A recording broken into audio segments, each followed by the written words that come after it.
Ergonomics is the science of designing the workplace and work organization to fit the worker or the employee rather than having the worker's body be fitted into the job at hand.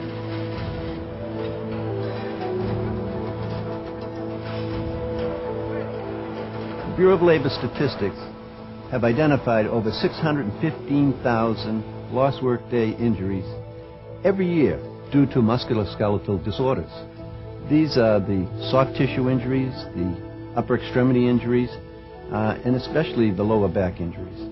They can be very debilitating. They're very serious, they're very costly, but most important, they're preventable. And an ergonomic program does not need to cost a lot of money. I mean, a lot of it is common sense. So we need to make sure that we do implement preventive programs designed through ergonomic techniques.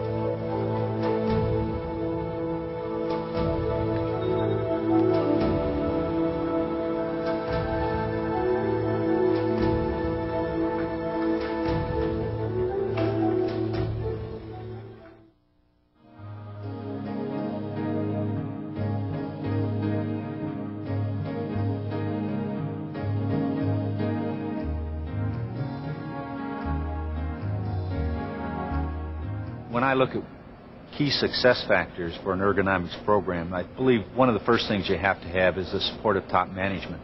Top management doesn't have to do a lot. They just have to be there to support it, encourage it, and let the people know they believe in it as well.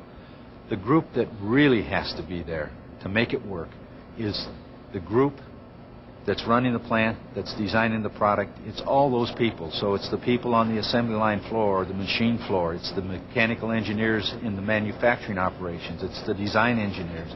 It's all of the people that really put that product, that plant, that whole system together. To get the benefits of good ergonomics, the employees have to be involved in it. And when they're involved in it, things really happen and you see motivated, excited employees. The union negotiated the ergonomic committee in the master contract in 1990. And the reason we took it to the table was that our members were getting hurt on the job. And there was no violence, no accidents. But over a period of time, they were working and winding up hurt, losing a lot of time and money. And once you get carpal tunnel and some of your other CTDs, there's no cure. So your life is changed or ruined forever. So we wanted to prevent that. About 4 or 5 years ago, I started becoming aware of the employees' complaints as to wrist problems, shoulder problems, back problems. And since we didn't have a procedure in place for ergonomics at the time, I started to keep my own logs of what the employee was doing, the type of work they were doing, and the type of complaints.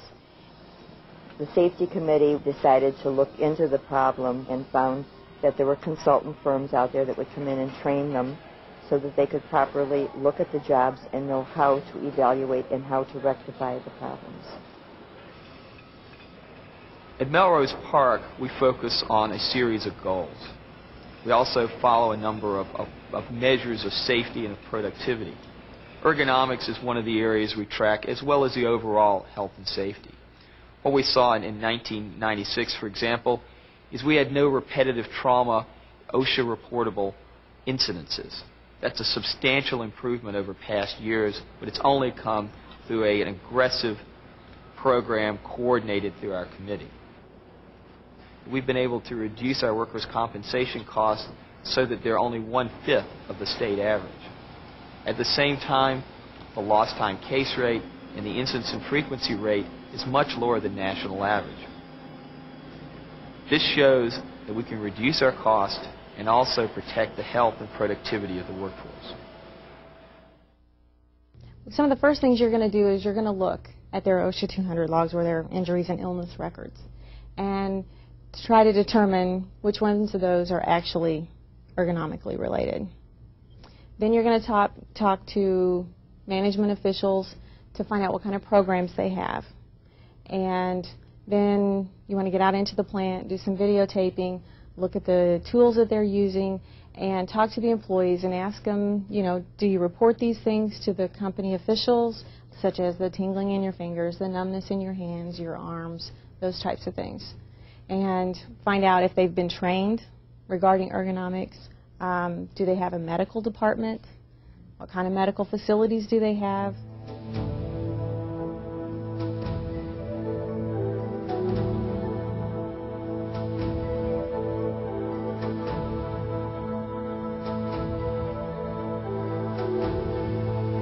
When an employee feels pain or discomfort in the workplace, they are encouraged to report this to their supervisor. And supervisors have been given ergonomic training to assist them in responding to these employees. The ergonomics program allows the supervisor to adjust the workstation, correct work methods, and if the employee's problems are not resolved with those measures, then they are referred to the nurse for evaluation and treatment. Do you feel anything there? Okay, that's good. Okay. I want you to go ahead, if you would please, and squeeze this for me. Just squeeze it as hard as you can. Okay, that's good. The changes that may have occurred in the workplace are probably going to be less than you are imagining. The old chair was just a straight chair, you know, and it didn't move unless you got up and turned it, so that made it, you know, more difficult. And then you couldn't adjust the back, you couldn't adjust, you know, the height and stuff, and some of them you could, but it took 2 or 3 people. So with the new chairs, like I said, it's a whole lot better. You know, you can just mesh a little thing and it goes up and down, and that's a whole lot better.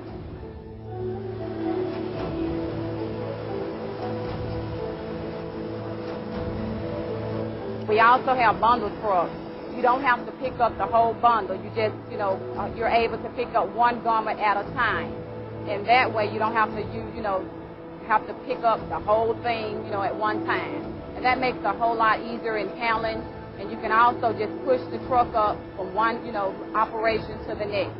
Another thing we have is folding tables that you can adjust them up and down because, we're all not the same height. So with, when you're folding, you can be able to lift the table up for taller people and down, low for shorter people. In the last 6 years, we've experienced over a 50% decrease in the number of illnesses that we had reported before then. We are averaging about a little over 2 illnesses for every 200,000 hours worked. To kind of give you an idea as far as the frequency is concerned. Dollars, we started our parallel to rates. We noticed as our rates went down, as far as illness is concerned, our dollars did also. Plus, our people are happier. In doing surveys within the plants myself, I find that they tell me that they are less tired now than they were years ago when they first came to work. It's just smart business to go ahead and get involved with the Ergo program, because sooner or later you'll have problems.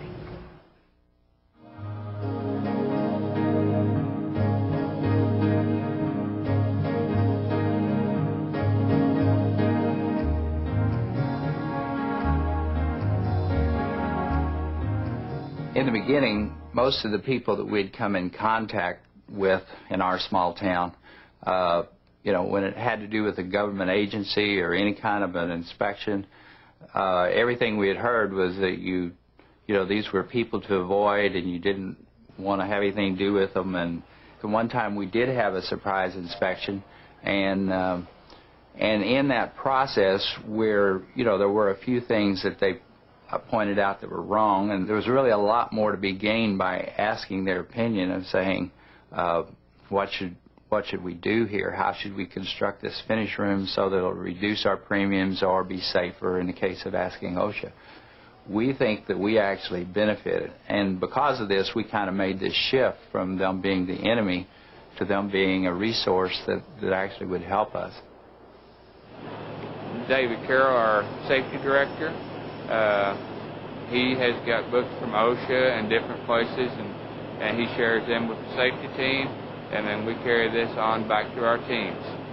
We have had an improvement in ergonomics. It helps lifting on the panel processing. We used to lift just one single panel at a time with plywood.